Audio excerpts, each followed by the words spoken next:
We're in the 06010. Focus. Fantasy focus.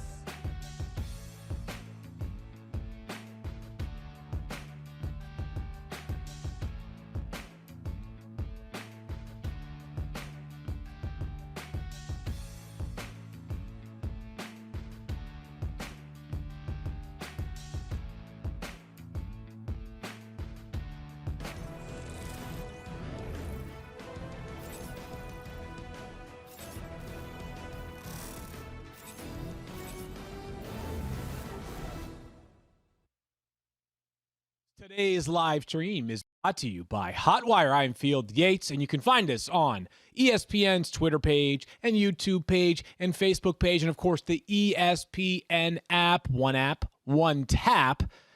It's a great way to catch us every single weekday at 11 a.m. Eastern Time. And if you're listening to the audio feed, today's podcast is presented by Geico. You can download Fantasy Focus wherever you get your podcasts. And with that, we say happy Wednesday. Field and Mike hanging out with you. What's going on, Mike Clay? One app, one tap. Did you just make that up? No, it's like one of our, wow. You know, we do like the company man thing a lot here on the show. Like I do. It's like Is this the opposite of the company man? I mean, it's like everybody says it around ESPN. I got to be honest. Yeah. I haven't heard it. I was just going to say to Field, I've never heard one app, one tap. You should Whoa. tell somebody I about got it. you. know. I've heard it. There, And it's yeah, not- thank you, Kyle. It's not in the notes here, so It's just- I thought it's- maybe you just came up with that. It's a so. frequent promo that you hear, like when we're promoting Monday Night Football, some of the special broadcasts that are coming up this preseason, or a UFC fight. Obviously, they're not just on ESPN; they're also available on the ESPN app. One app, one tap. Pretty catchy, though, right? That is pretty catchy, like yeah. If you don't already have the ESPN app, we can't be friends. Big show coming up today. We're going to do a double trouble. I don't know that we've ever done. I'm deleting A the double ESPN app triple. on my phone for the record. Just so you could re-download Just it, so right? yeah. I want to be friends again, but Okay. also so yeah. Best friends. We're going to do a double trouble today where I don't know that we've ever done just two teams in double trouble and they weren't from the same division. So we're breaking new ground here on the Fantasy Focus. We've got not just Mike's Philadelphia Eagles, Yeah. but the Jacksonville Jaguars, one of the trendier go. teams this season. Obviously looking forward to having not just Urban Meyer, but most especially Trevor Lawrence as the leader of that franchise. We're going to get into that in just a little bit, Mike, but we're going to start with some news. And with that, we begin in Baltimore, where receivers are dropping like flies right now for the Baltimore Ravens. Marquise Brown was already nursing an injury, a hamstring injury that's caused him to miss some time in training camp. Deion Kane is a depth-level player. Miles Boykin, who's played a good amount for them, even if not super productive, has played a good amount over the past couple of years. Now Rashad Bateman, one of their two first-round picks, who left practice recently due to a groin injury, was out for a few weeks, or I should say is classified as week to week, which often means you'll miss a few weeks. Does this impact the way that you're approaching Rashad Bateman in redrafts this year? Not really. I mean, he's a late-round flyer, right? I mean, you can get him with your 13th, 14th, 15th round pick right now. So, you know, if he was a super hyped-up rookie and he was going in the 10th round, maybe you drop him down and you don't pick him anymore. But at this point, you're just taking that flyer. You're hoping that, you know, the cream rises, essentially. Phrase I throw around all the time, by the way. Say it all the time. Yeah. I said it yesterday, today. Okay. One app, one tap, cream there's rises. so Everybody many knows things. those, right? Hashtag cream rises. So Yeah. I've been using that hashtag for many, many decades. And so Many decades. yes, That many you've been decades. alive for. I was back on AIM. I used to do that. In AOL. I used to use hashtag. Yeah. Was that your username? That- Cream that rises. was. Cream rises 1798426. That was me. Normally, I ICQ, would think we that's did that weird, too. but Mike coming up with numbers off the top of his head I is just know. like the most normal thing. That really is. Cream rises 1798426. All right. So anyway, Rashad Bateman. I don't know where we were going with that, but yeah, the point is Doesn't impact things because he was already a late round flyer. right. is So what you're saying. essentially the Odell Beckham test, right? Like he missed time going into the season his rookie year. There was a ton of depth in front of him. It was not a great situation, but he was super talented. He demanded all that volume. As soon as he jumped on the field, he was a fantasy starter. So if you believe in the talent of Rashad Bateman, take the late flyer, put him on your bench, and we'll see how it plays out. Yeah, there you go. Mike is basically saying that Rashad Bateman's going to be Odell 2.0 as a rookie. Exactly. Yes, exactly. Same thing. I also noted this when we did our Ravens Double Trouble preview last week that there have been 4 instances since Lamar Jackson became the Ravens starting quarterback, 4 total, where a Ravens wide receiver eclipsed 20 fantasy points in a game. So that could be one of those chicken versus egg situations. Is it that he wasn't playing with wide receivers that were great enough, or is it that the offense is designed in a way that wide receiver opportunities aren't going to be there? Any thoughts? Yeah, a little bit. I mean, I think it's somewhat schematic, right? Because you think about Greg Roman, and he was with Tyrod Taylor and Colin Kaepernick and Lamar Jackson, a lot of guys who do a lot with their legs, and he's kind of built that offense, right? And it's led to a lot of low volume for wide receivers. So that's what makes me worried about Bateman. I think they will try to throw the ball a little bit more. It won't be as run heavy, but he's still going to scramble a lot. They're still going to be run first, and it's going to mean low volume for the receiver. So he really needs to be the real deal to make up for that with efficiency and touchdowns.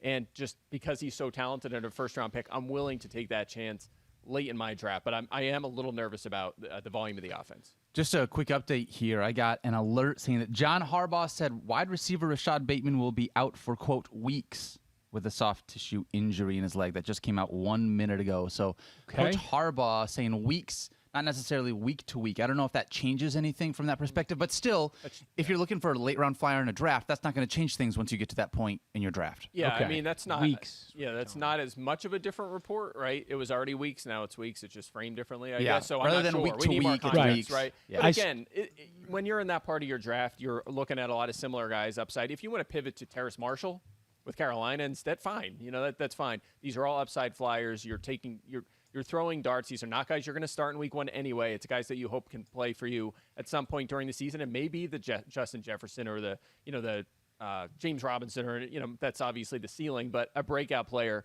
that gets you to a championship, and he has the raw talent to potentially do that at some point this season.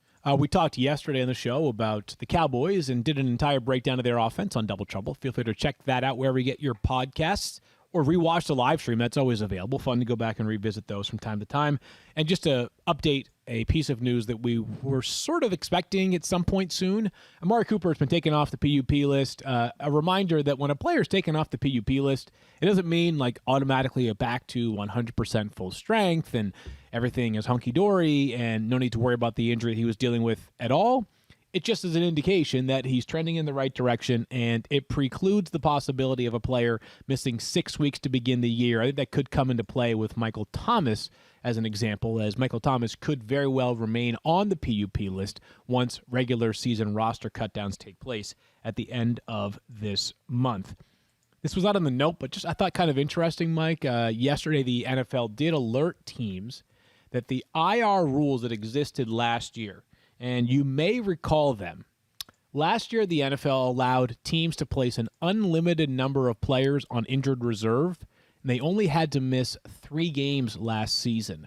So obviously what ended up happening was that you had teams placing players on IR left and right.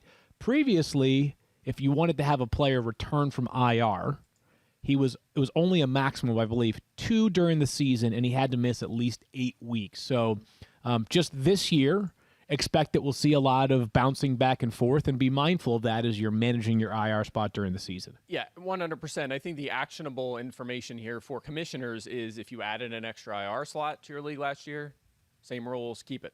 Keep it for another year. And honestly, if you weren't happy with your settings and you wanted another one, add another one for this year. Now's your chance to do it. Again, the rules will be the same, so you should kind of play it out like you did last season. Yeah, and by the way, I agree on that. And we'll see if I could see that sticking around forever. It sounded like teams really were advocates for it, which you get, right? I mean, roster flexibility is often hard to come by in the NFL. Anything that affords you a bit more roster flexibility is a good thing.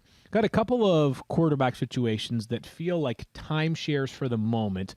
Let's start in Indianapolis, because we got a little bit of an update this morning from Chris Mortensen reporting that the team has some optimism that both Carson Wentz and Quentin Nelson will be available in week 1. Each of them underwent the exact same foot surgery about a week ago, 24 hours apart. It was a weird situation with Carson Wentz, not a frequently seen surgery, and then 24 hours later, his teammate, the best guard in football, has the exact same procedure, and that is good news. So I think if we get news that runs counter to Wentz being available in week 1, we can break down what, if any, implications there are for Sam Ehlinger versus Jacob Eason. But for now, it seems like Wentz is going to be good. And I want to revisit something, because I wish that when we did the Colts Double Trouble, and I know you weren't part of that show, I wish I was more of an advocate for Jonathan Taylor. And I think that what's happening with sometimes in fantasy football, we always say that the two rules that matter most, or the two factors you're looking for most, are opportunity and talent, right? But sometimes when circumstances get a little bit murky, we forget about the talent a little bit. And I think Jonathan Taylor might be one of those cases. A lot of concerns about whether the offensive line will be healthy beginning of the season. They've dealt with not just the injury to Quentin Nelson, but Eric Fisher probably won't be available until early in the season. Ryan Kelly, their center's been banged up. They've been routinely playing backup linemen. And also the fact that if Carson Wentz isn't in there, you expect teams to say, hey, we're going to load the box and sort of dare you to beat us with the run. I'm here now to say that, like, I wish I flexed more confidence behind Jonathan Taylor. I thought about this. I went back and found as many clips as I could from Jonathan Taylor last year. The dude's just freaking good, man. I just wish I were a little bit more passionate about my belief in Jonathan Taylor when we did Double Trouble. I'm with you. I love getting the discounts on situations like that. Same thing with Saquon Barkley. I mean, I just did a draft, our Apex draft we do, and it's an experts league. We have a lot of fun with it.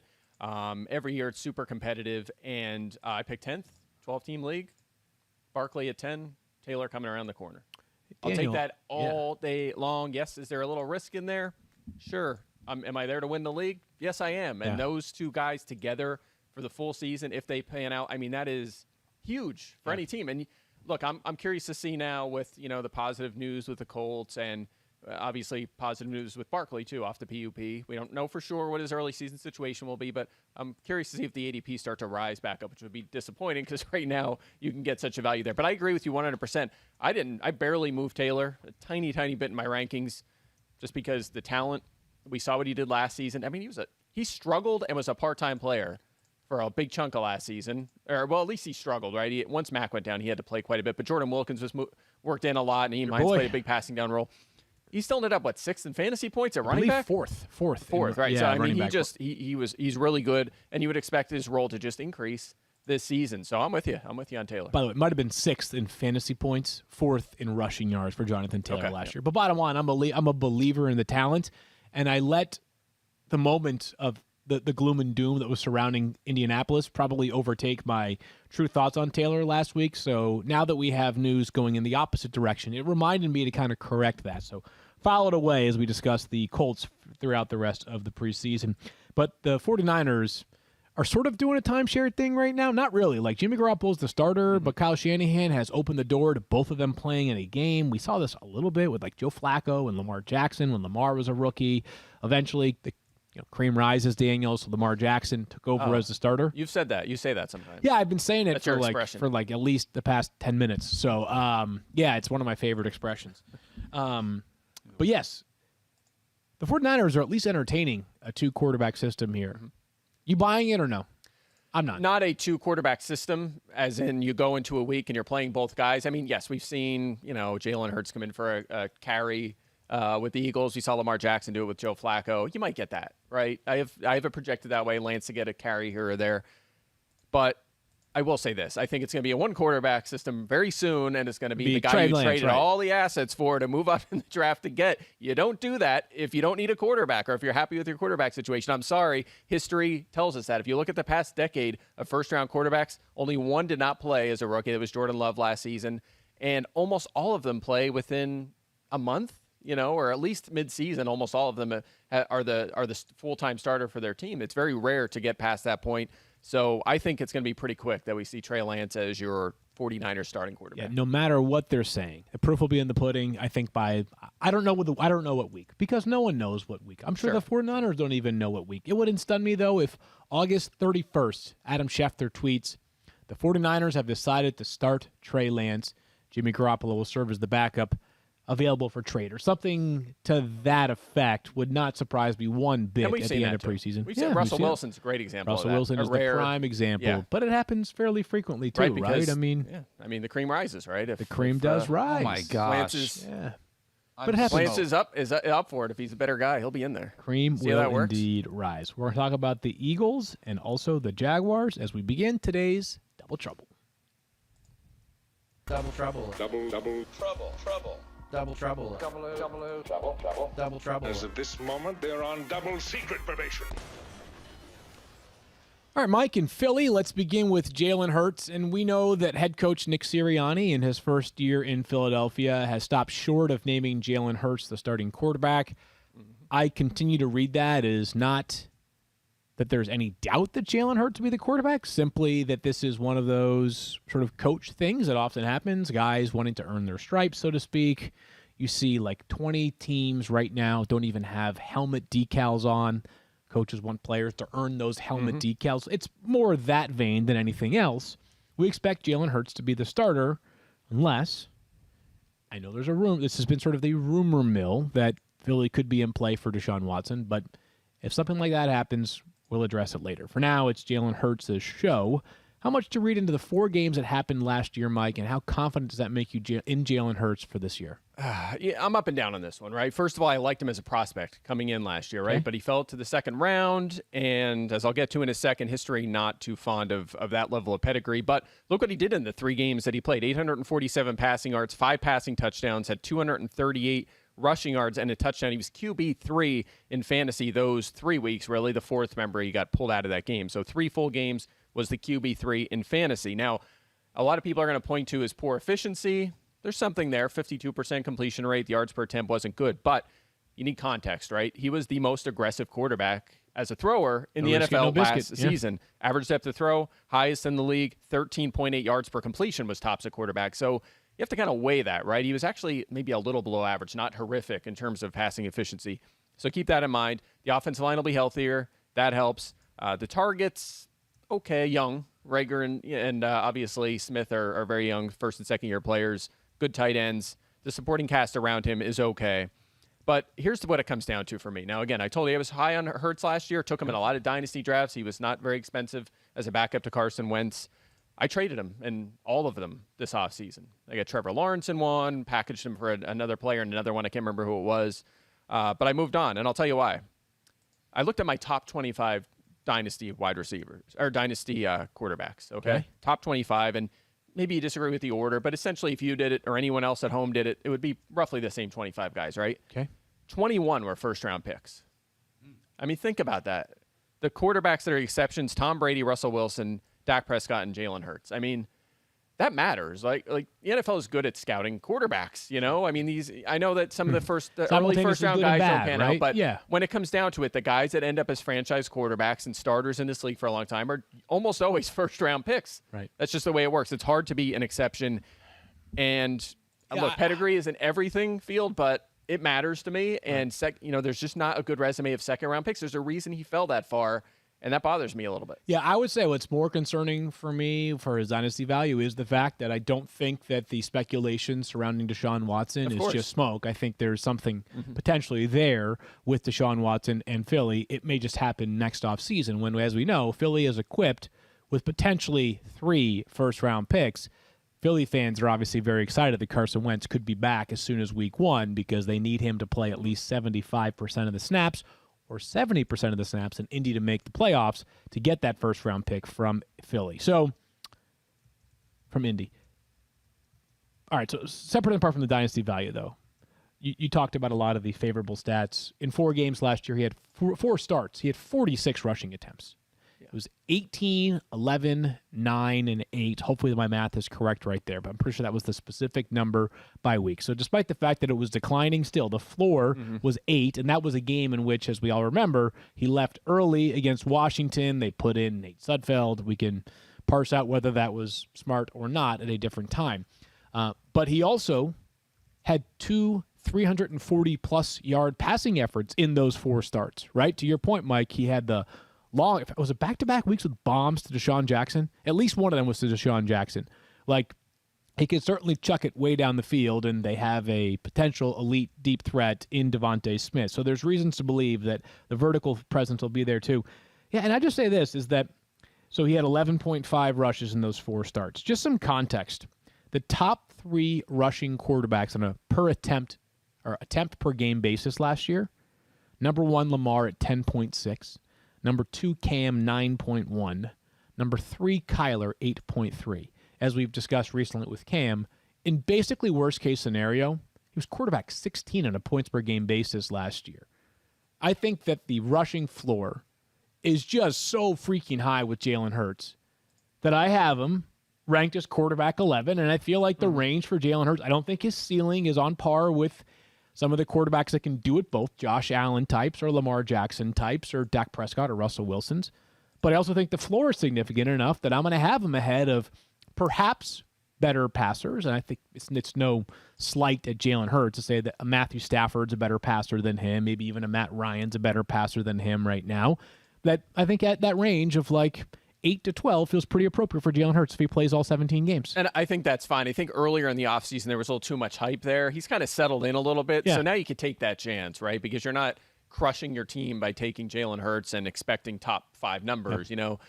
So he's kind of fallen down a little bit. I'm at QB 12, so not far off, but I just wanted to stress that point because we don't know for sure if he's a good NFL quarterback. He may get benched at some point if he's not up to the task, right? So just keep that in mind when you're selecting your quarterback. We'll talk about their running back, Miles Sanders, in just a moment. I think we see it pretty comparably on Jalen Hurts. But first, forge your NFL dynasty in Madden NFL 22 with new franchise features that deliver even more control. Manage your coaching staff and upgrade them with new talents. Devise a new game plan for every opponent with in-depth weekly strategy.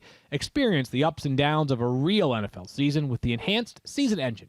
Madden NFL 22. Game day happens here. Pre-order now.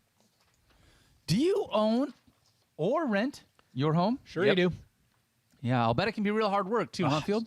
Having me come over all the time to fix everything that goes wrong in your house. Well, That's you know what's not easy? a lie. Bundling policies with Geico. Geico makes it easy to bundle your homeowners or renters insurance along with your auto policy. And it's a good thing, too, because I already have so much to do around Field's house. So go to geico.com, get a quote, and see how much you could save. It's Geico easy. Visit geico.com today. That's geico.com.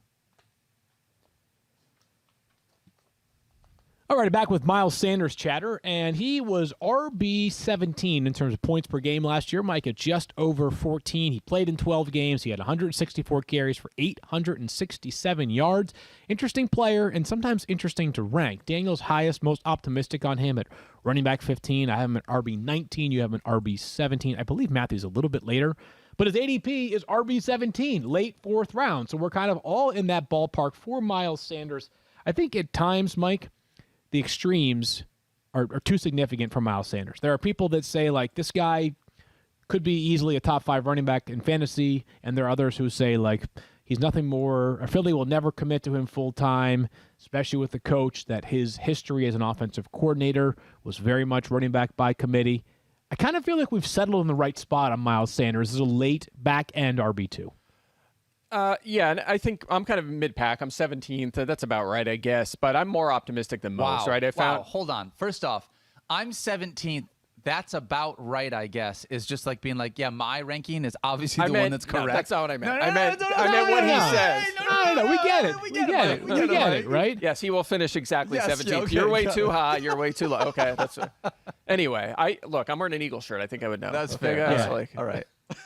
But anyway, yes. Before you rudely interrupted, look, he's trending the wrong way, right? He's being drafted later in 12-team leagues. I've seen him fall to the 4th round, which is surprising to me for a guy who last season played 11 full games, and the volume wasn't too bad, right? Yeah, it was pretty good. 14.1 carries, 4.6 targets per game. He was RB11 in fantasy points those weeks, so that's fine. Yes, they may want to spread it out a little bit in the backfield, but it's probably an offense that's going to run more than Doug Peterson's offenses did, right? They lean more toward the pass. I think this new offense will lean more toward the run. So that should be plenty of volume for him. He was 2nd in yards per carry last year. You don't want to get too caught up in that, but he's a big play running back, right? He's going to have 3 separate 70-plus yard runs last year for Miles Sanders. He can do that. That's part of his game, so he's going to bring that to the table. And he struggled a bit as a receiver last year, but who didn't in that offense? As a rookie, he was 7th at running back in receiving yards, right? Sure. So he brings that to the table as well. The O-line will be healthy now. Again, I think they'll lean toward the run. I think there's reason for optimism with Sanders, and I'm not worried about like Boston Scott stealing a ton of work from him, right? He's clearly their best talent at that position. So I'm optimistic about him, more optimistic than where his ADP is right now. But his ADP is where you have him ranked as well. Like I just sort of feel like he's appropriately ranked, right? Because I don't think his workload's ever going to be consistently 20 carries and 4 to 5 catches per game, like where you hope that someone like Dalvin Cook might be, right? Like that top tier, the elite tier. He's a talented guy. He's super explosive. He can catch the ball. I'm not super concerned about like one other running back in the backfield, but I do think there's a chance that a couple of guys play a factor, whether it's a little bit of Boston Scott, a little bit of, crazy as it sounds, Jordan Howard stealing some goal line work, things of that nature.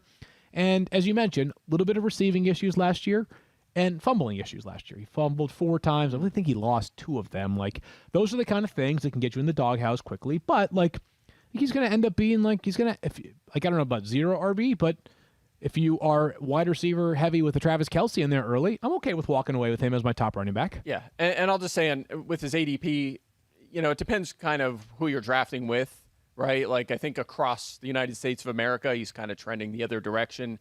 ESPN people are smart, though. They're still drafting him at 17th where he belongs, but maybe some other places he's not. So if you're with your buddies at your league, they might be reading some reports about him, and he's trending the wrong way. He can get a discount in round 4. So I'm keeping an eye on him, but I like him. I found myself drafting him. Okay, yeah. I'm in on Miles Sanders, too. Like, I think just, like, he's just a solid running back in both real life and fantasy. He'll be good for you this year if you do wind up taking him in the 4th round because the cream rises on ESPN. All right, DeVonta Smith leads the pass catchers in Philly, at least in name and excitement level right now, although as of this podcast, he is still nursing an MCL injury, expected to be 2 to 3 weeks from when the initial injury took place, which is about a week or so ago. So we're looking at maybe another week or 2 before he returns. I mean, Mike, there's really no words to describe how remarkable he was during his final season in Alabama. Special doesn't do it justice. Incredible doesn't do it justice. Record-setting is an understatement. The guy was amazing. The question in the pre-draft process was how much of that would translate at the NFL level. Are there any concerns for you at all for DeVonta Smith? I mean, we haven't seen someone really be a dominant NFL receiver at 175 pounds, right? I mean, that's really the criticism. But I more buy into the actual production, right? He could be a unicorn, sure. I mean, he was in college, over 1,800 yards and 23 touchdowns. Ridiculous. Just last season when he won the Heisman. The ball skills, the speed, the quickness, the route running, the hands. I mean, this guy really has it all. So I'm excited for him, and man, we were talking about this before the show. 298 targets the past 3 seasons, 6 drops. I mean, just incredible hands. Catch, yeah. He catches everything. And the one thing I'll say about his short-term value, and by the way, top 10 wide receivers in fantasy, if they don't get hurt, money in the bank. I mean, they've pretty much all been top 30 receivers. I believe the only one over the past decade that wasn't was Tavon Austin. I mean, everyone else that's played 13-plus games, top 30 fantasy receiver. So you love that. There was 3 picked in the top 10 this year, of course, with Waddle, Chase, and Smith. But last year, one of the things we always said when we talked about Justin Jefferson was, of all the rookie receivers, who was the clearest path to a huge target share and every down snaps? And it was Jefferson. I'm not saying Smith's going to translate, do exactly what he did, copycat that sort of production. But the answer is Smith this year. He is the clearest path to a number 1 role, a ton of targets. And, obviously his quarterback situation will have something to do with his efficiency, but he has that path for sure. Yeah, he certainly does, especially if you look at the other wide receivers in Philadelphia. Travis Fulgham was really fun last year for like that 6-game stretch, whatever it was, 5 games. He was unbelievable. Then he disappeared. But then the other player that needs to be mentioned here, Mike, and I like reclamation projects, and I'm not even sure that calling Jalen Reagor a reclamation project is fair. The guy's played 1 year in the NFL. He got hurt. He ended up on IR last year for at least part of the season. He barely had any exposure last season, Mike. It was just desperate times in Philly last year. There was drama with the head coach. There was drama with the quarterback. Neither one of those men is there anymore. It's a disjointed offense, injuries along the offensive line, injuries in the backfield, injuries at wide receiver. Everything that could go wrong last year in Philadelphia did go wrong. So there's a slim, not even a slim, there's some hope here for Jalen Reagor. You study this team as closely as, well, you study all the NFL teams closely, but obviously you're an Eagles fan. Do you have any confidence in Jalen Reagor? This could be a bounce back here? I do. I like him at his ADP. I found myself drafting him late here or there. This was not a player I was high on in the pre-draft process, but wide receivers are historically tough. I found, like, for example, corners personally. And wide receivers. What's that? Corners and wide receivers. I mean, like, I feel like I do a good job, like, finding running backs and, who's going to be good, who's not. We all miss, but wide receiver's tough. It really is. So anyway, I was kind of low on him. I didn't like his efficiency at the college level. Last year, to your point, 0 top 30 weeks doesn't make you feel good at all. But he did some good things, right? I mean, if you look at yards after the catch, he was 11th at wide receiver. So when he got the ball, he made some plays. And also, to your point about quarterback play, his off-target rate was 26%. That was 4th highest among wide receivers. So he didn't really have a chance on a lot of those balls thrown his way. So keep that in mind. To your point, he missed 5 games as well. But he's also really young. He's only 22. So even for a second-year receiver, very young player, should play every down role. This could be a 60-snap player with a 20% target share. And if he gets that, he's probably going to be a top 35-ish wide receiver, maybe top 40. So if he stays healthy and sees that sort of volume. So I'm interested in the, 12th round of 12-team leagues? That's about where he's going? Sure. Can I ask a real quick question? And I know we're going to get to the tight ends here in a second as a part of this, but Jalen Reagor is the 4th or 5th option if you consider Jalen Hurts' legs as an option on this offense. Is that fair? Reagor is? Yeah. No, I Dallas think Goedert, Miles Sanders, DeVonta Smith. in terms of targets, I think he'll be second. I think with Ertz there, he'll steal a couple from cannibalize each other. On the tight ends. From Goddard a little bit. I still think they'll have a pretty high target share to the tight end position, which we'll talk about shortly. But I could see it being like 24% Smith if he pans out, 19% Reagor, 17% Goddard, 14% Ertz, that kind of thing. Maybe like 11, 12% Sanders. That's kind of the distribution there. My favorite part about Mike Clay is that I think those numbers, those percentages, truly were in his head. He's not just like making them up on the spot. Not Totally. at all. No. Yeah. I mean, no. I do projections year round, as people know that follow me on Twitter. They're always there. That. So, I'm looking at that stuff every single day. Mike Clay NFL on Twitter. If you're not following him, really the joke is on you. So what I'm realizing, and I realize this every August, is that you go through all these different wide receivers, and a lot of them fall in this big category, right? So I don't know that I'm here to tell you Jalen Reagor is better than this other late-round flyer that we've discussed in recent days. More of the context is that I think he's fast. Like I said, he's young. I think he's got some toughness. I know it's been a tough training camp for him so far, at least by some accounts.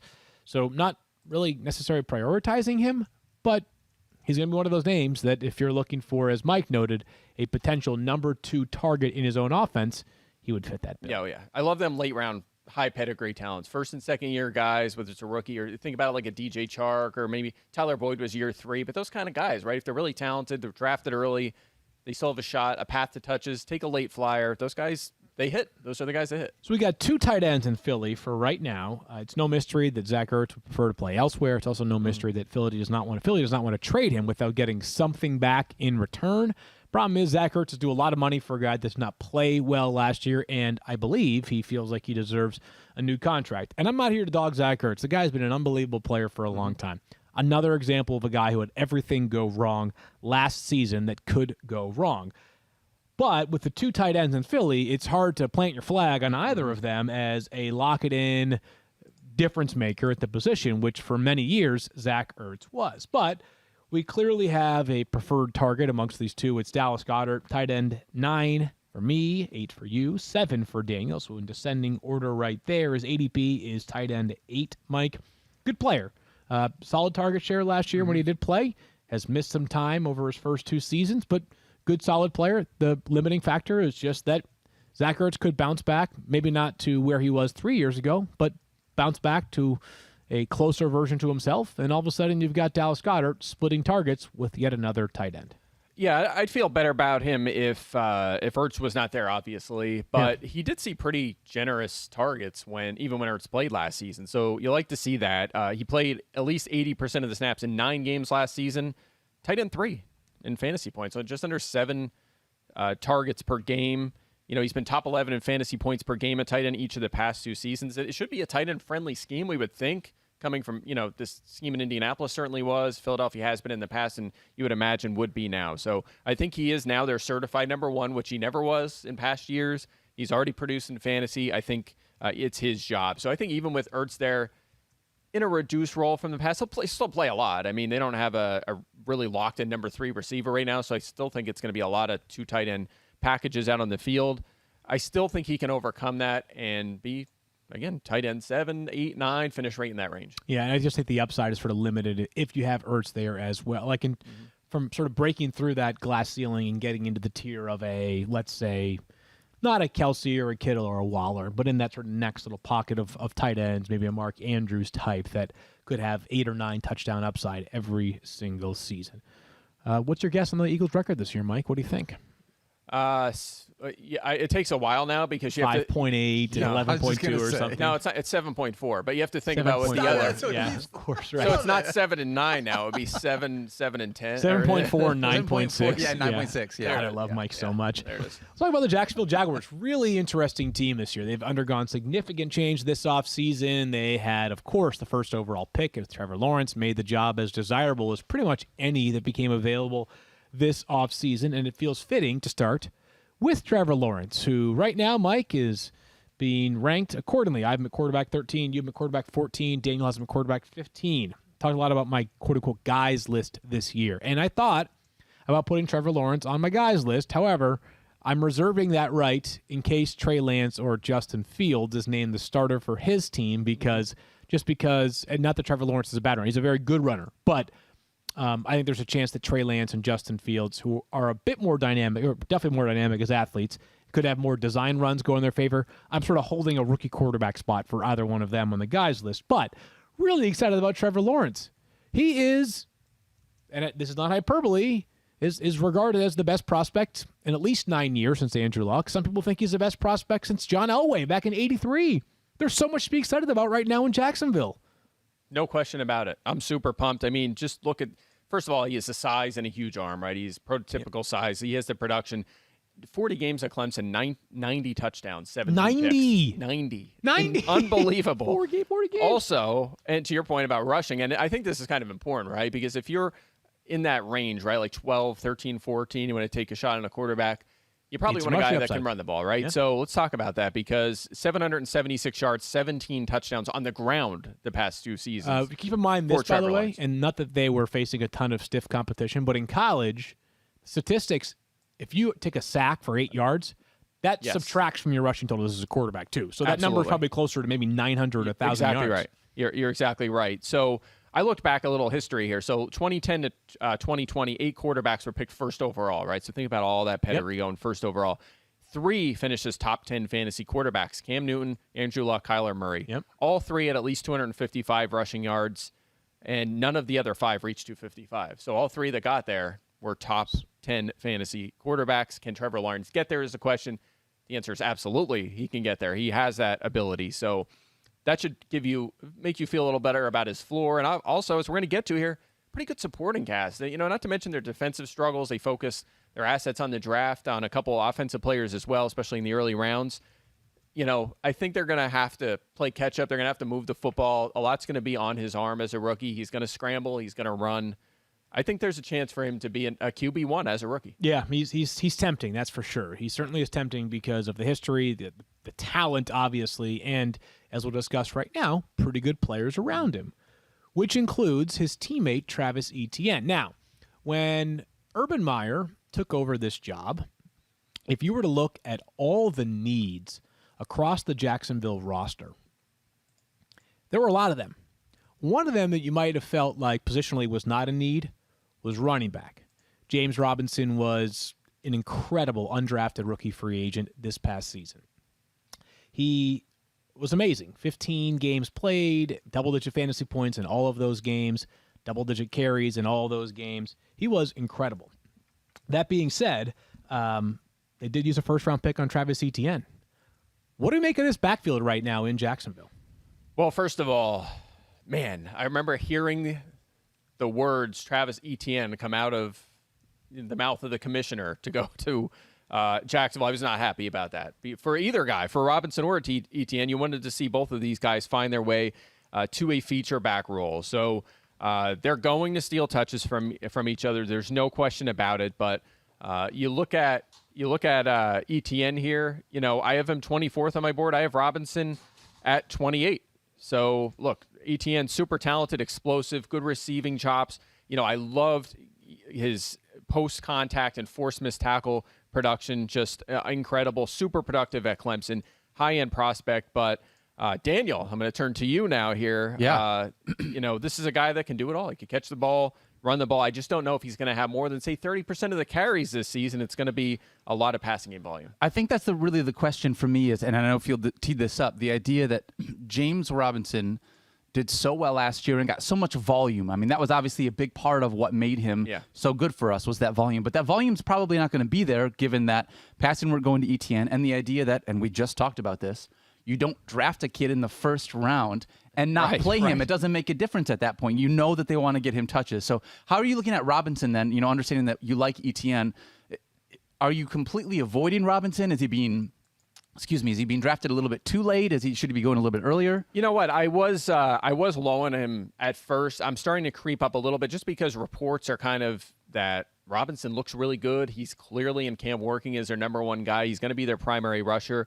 So there might be enough room for him. And also they're focusing on throwing the football to the running backs, which is key. So you look at I have a projected 180 carries and 40 receptions for Robinson, 143 carries, 56 receptions for ETN. So again, 24th on my board for ETN, 28th for James Robinson. Robinson was really good last season, but again, he played 70% of the snaps when he was healthy. That's going to come down a little bit. And also, he was over his head in the touchdown department. Had 10 touchdowns. His expected total was just under 6, too. So that'll come down.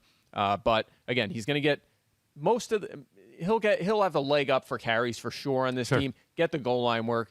Targets will come down a little bit. But ETN will handle a lot of that passing down work, but they're gonna focus on this position. So ETN's my preferred choice. Little rich at his ADP. Robinson about right now where he's going. That's where I've kind of settled. I'm not going out of my way to get either guy. It's going to be hard for them to have a high ceiling. A high ceiling, yeah. 40.5% of Robinson's fantasy points in 2020 came from receiving, and when you add a guy like ETN, that's just going to get taken away. Yeah. Yeah, and I have them, like I said, 96 combined catches. That would be around 7th or 8th in the league last season for running backs alone. So it's not a huge number. It's not like they can't get there. So I think it's possible that they're both flex options. Okay. It's probably the best way to put it in PPR. Flex options with ETN being the one you prefer the most. Exactly. But you just worry about ceiling. Then again, if one guy gets hurt, though, look out. I mean, it's going to be, especially if this offense is playing decent, the sky's the limit. All right, real quickly before we move on. Any chance that you're like, you know what? I'm just going to grab both of these guys and just get Jacksonville running back. I don't like to do that. Okay. I really don't, because you have to pick one, right? You do. Every week you got to choose one to start, and the idea of like if one of them gets hurt, great, you've got the guy. But every week it's that, who do I want to play here? How do I choose the right one? Which one do I know is going to have the good game? Yeah, and they're going too early for one to be an insurance back, right? It's not like you're just going to take ETN, start him every week, and have Robinson just sitting on your bench. Fair. And then you're going to be tempted to put him in your lineup, and then you're going to watch the game, and one of them will score. That's great, but the other guy's like not getting any points. Like you're going to hurt yourself. So if they're the best value on the board, I still probably wouldn't. Okay, I like it. Like if you take ETN and Robinson's the next guy, I might pivot to a receiver or something else. And you could do that at that point in your draft, right? Like there's going to be so much value. It's so early that you don't need to force yourself or be like, man, Robinson's here in the 13th round. It's never going to happen, right? He's going to go in like the 5th round or 6th round. So that's just you're not in a position where you have to take both. Sure, that's fair. All right, before we talk about wide receivers and close the podcast out, we're going to do a quick word from two of our friends, first being from Oars and Alps. DeAndre Hopkins elevates his game on the field, which is why he is a top fantasy football choice this year. And off the field, he elevates his skincare game with Oars and Alps. Oars and Alps is a premium men's skincare brand that provides powerful, natural-derived skincare with real results. Oars and Alps products are carefully formulated to support an active lifestyle and is a preferred top choice for athletes like all-pro wide receiver DeAndre Hopkins. As someone who believes in self-care and has a regular skincare routine, I promise you that I do. I've been a fan of Oars and Alps for a while now, and not just because they provide high-quality skincare products that are perfect for the on-the-go lifestyle, but also because of what they stand for. Okay, Oars and Alps has been working on their SPF formula for 4 years to bring you the best possible SPF line that they could make. It's free of harsh chemicals, it's easy to use, and it's specifically designed for those that are active. And right now, ESPN Fantasy Football listeners can receive a free hydrating antioxidant SPF 50 spray, which was named Men's Health Best Sunscreen of 2021. Wow. Nailed it. When you buy any two Oars and Alps best-selling products, all you need to do is visit oursandalps.com/fantasyfootball. That's oursandalps.com/fantasyfootball and follow the instructions. Daniel, I have a question for you. Yeah, buddy. You want to get in shape, but you're having trouble staying motivated? Oh, my gosh, yes. Make 5-hour energy shots part of your lifestyle and get the energy boost you need to get fit. We all know you sometimes do not want to go to the gym. Take What do you mean we all know? Everyone all knows know I that. sometimes don't want to go to the gym? Everyone knows this. We talk okay. about this in All the private time. text messages. Got it. All right. But here's the thing. We're going to help you out. We've Okay. talked about this. We've consulted. How you can do it? Here's what you got to do. You have to take 5-Hour Energy. Take a shot to give you the feeling and alertness so you can get to the gym. With 0 sugar and a convenient portable size, it's the perfect pick-me-up for getting stuff done. The 5-Hour Energy website has flavors galore. Oh, man. My mouth's watering here. Watermelon, tropical burst, cherry, peach, mango, and more. There's a flavor for everyone, even you, Daniel. Try them all. On the site, you even have the option to build your own 12-pack or 24-pack. You choose the flavors, and it's delivered right to your door. If you go to 5hourenergy.com, that is the number 5hourenergy.com, and get some 5-Hour Energy product today. You can use my promo code FFF to receive 10% off your order. This offer is only valid until September 30th on one order and cannot be used with any other promotions. The code is not good on subscription orders. Go to 5hourenergy.com today. Can you imagine a 24-pack of 5-Hour Energy, Mike? I could get so much done if I ordered one of those. I would be the most efficient. I'd probably be Field Yates is honestly what I would probably be if I You had. could fix his house and be as good an analyst and break NFL news. What? And get to the gym. How Think incredible. about all that stuff you And could pull yeah, off. that's incredible. How That's about unbelievable. that? Is that possible? Hello, Possible. I'm back. Thanks for handling that, Daniel. Yeah, you for got a it, moment buddy. here. Let's keep talking about the Jacksonville Jaguars. Wide receivers. Let's do it. Let's talk about DJ Chark, who I kind of think, Mike, is maybe being underrated coming into this season. I kind of feel like we're going to talk about 2 receivers from the Jaguars in that vein.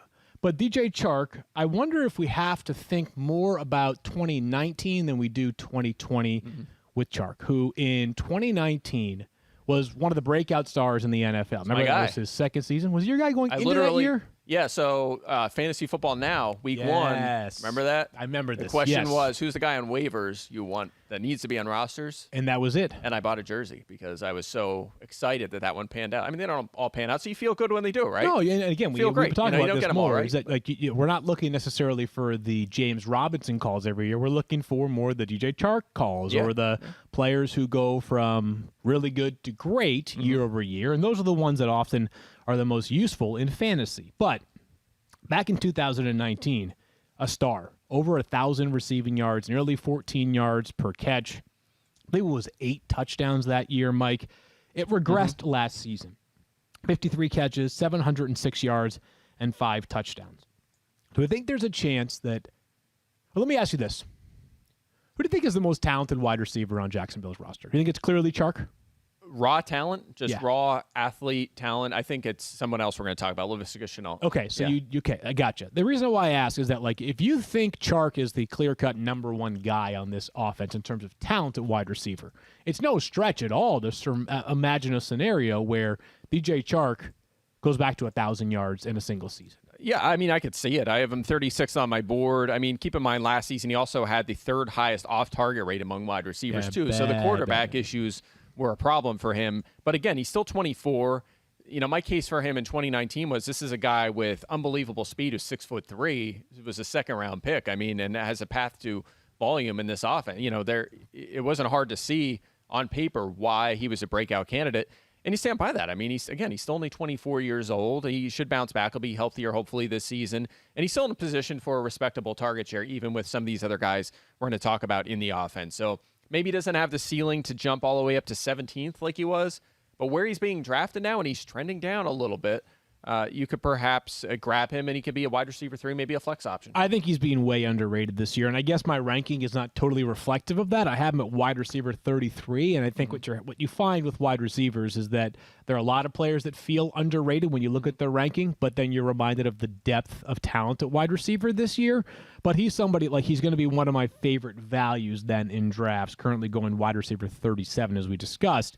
I think there's a lot of upside here for TJ Chark because of the quarterback play, because of the raw ability, because of the fact that while defensively they should be a little bit better this year, not necessarily expecting them to look like the Rams last year that are holding teams down with the clamps and they can win, grind out games 21-17 or 24-21. It's going to have to be winning with touchdowns frequently, and that could include some junk time as well. So I'm optimistic about DJ Chark.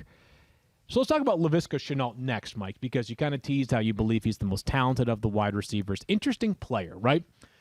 misses some time or recovers from an injury. I believe it was a core injury after he gets drafted last year in the second round out of Colorado.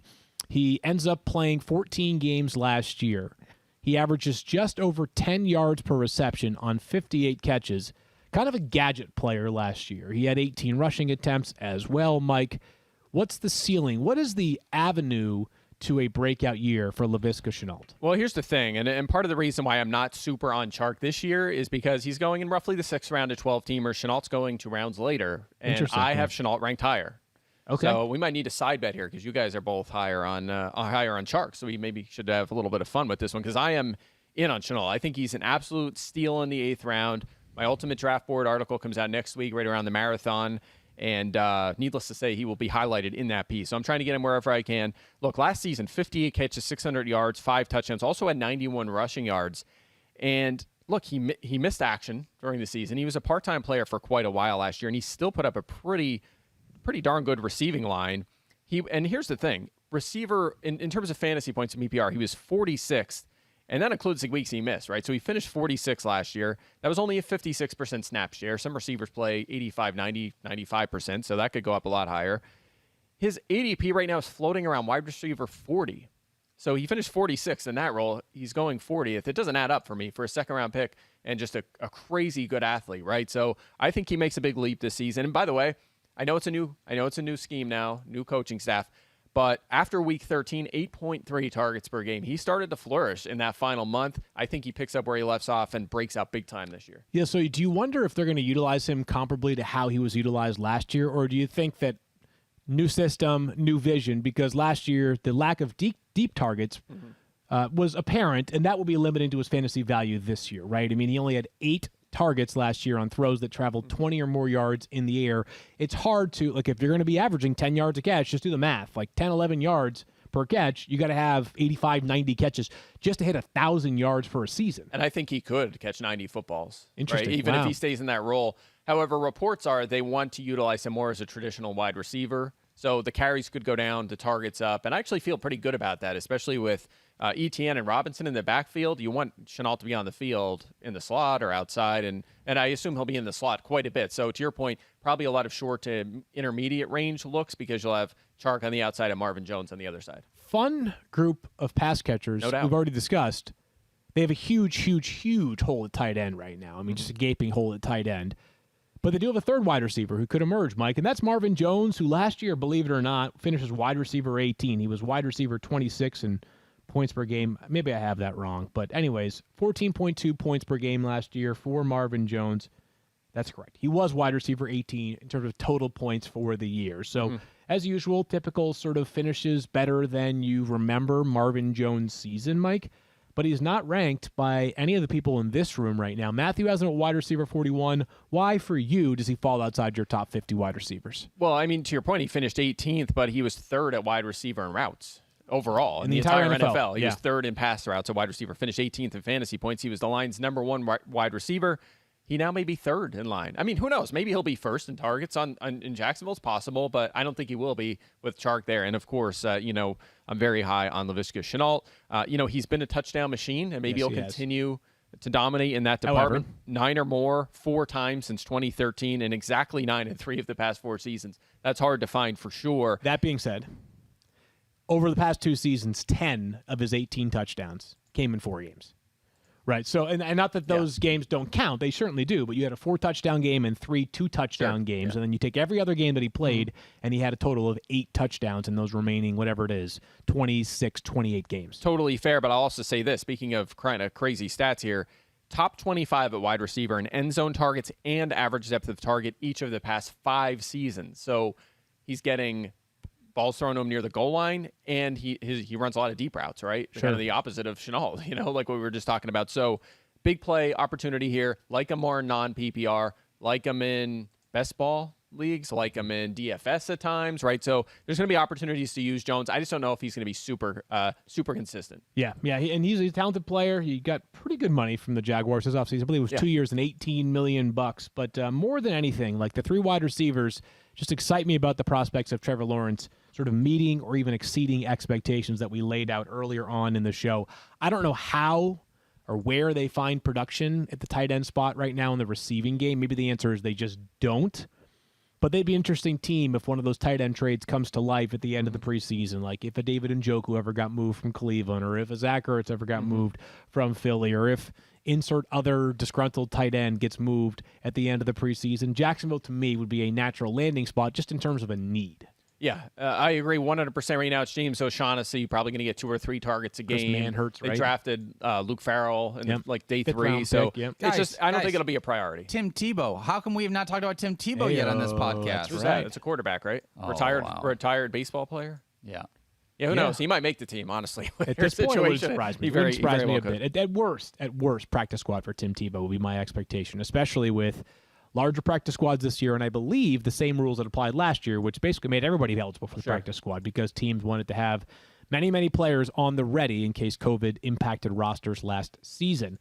Jaguars, fun team. Looking forward to them. Go read Bill Barnwell's piece on ESPN Plus as he outlines why the Jaguars are the most likely of any of the 8 teams that finished last in their division last year to potentially win their division this season. Wow. And with that, we turn to social questions. Dan, you want to read a few for us right now? I would love to do that. Right now, my computer is technically locked out. I can no longer access it, which means I've got the social questions as I stare at the camera here in front of me. This first one comes from Womack Aaron C. At least that's what my sheet says. Yeah. And the question is the Miles...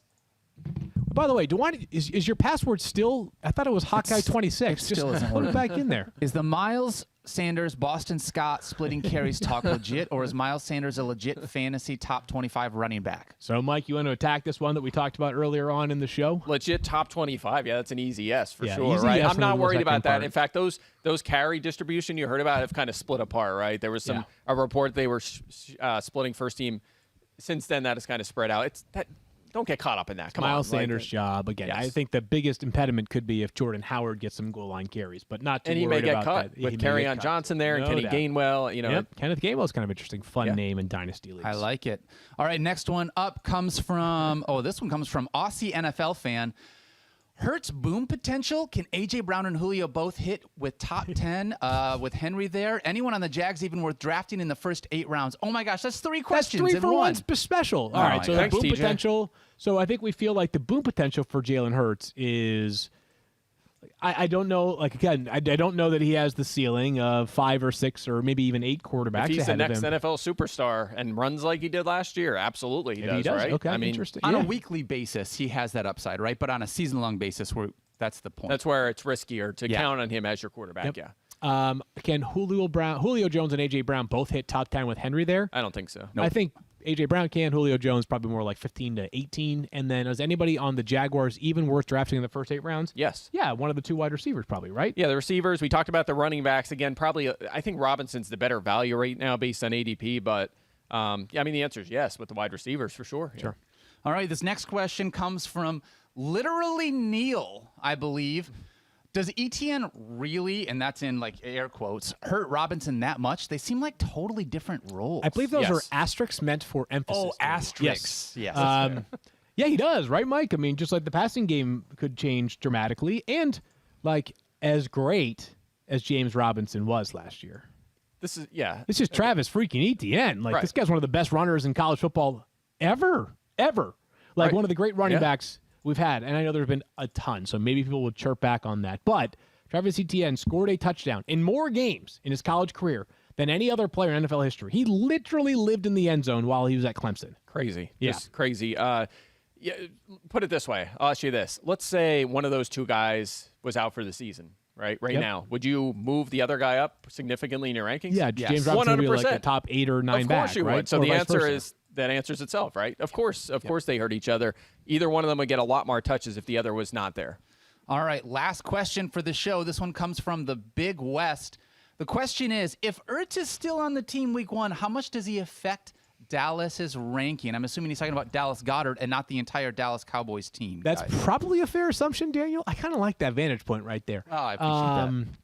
It goes back to what we talked about earlier on in the show. Like, it hurts him a little bit, right? I mean, if Zach Ertz is gone, then I think we feel like there's a much safer case for Dallas Goedert at his current ranking, which is tied at 8. Yeah, no question. I'd feel a little bit more confident. Right? His projection to be a little bit higher. I'd be more prone to look for him in the middle rounds. But it really hurts everyone because, honestly, I'd be bumping up Rager and DeVonta Smith a little bit too, or maybe even Miles Sanders a pinch if Ertz wasn't there, because if Ertz is there, he's going to play, and we saw that last season. Weird one there. Just a weird one in general with Zach Ertz. He's been so much of that franchise and has been such a good player for such a long time. You kind of feel like he's the type of player that Philly will eventually want to do right by.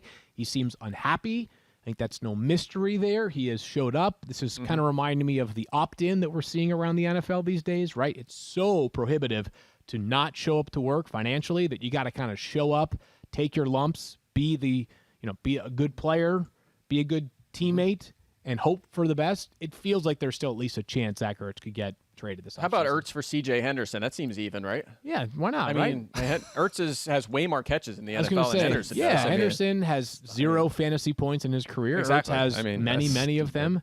That's not Eagles bias at all. That makes perfect sense to me. I kind of like what you're thinking right there, Mike. Interesting thought for the Eagles and the Jacksonville Jaguars. Of course, Jeremy Fowler of ESPN reporting that C.J. Henderson, their 9th overall pick last year, is available on the trading block. And that's going to do it for us today. Thanks for watching Fantasy Focus Football, presented by Hotwire. TMR is back tomorrow to help us break down his Washington football team, as well as the Texans. Mike, great job. For Daniel, I'm Felix.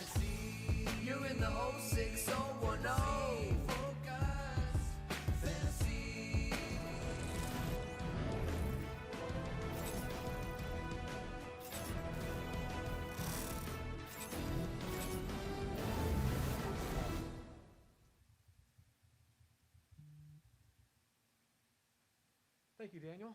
Yeah, buddy. You're in the 0601.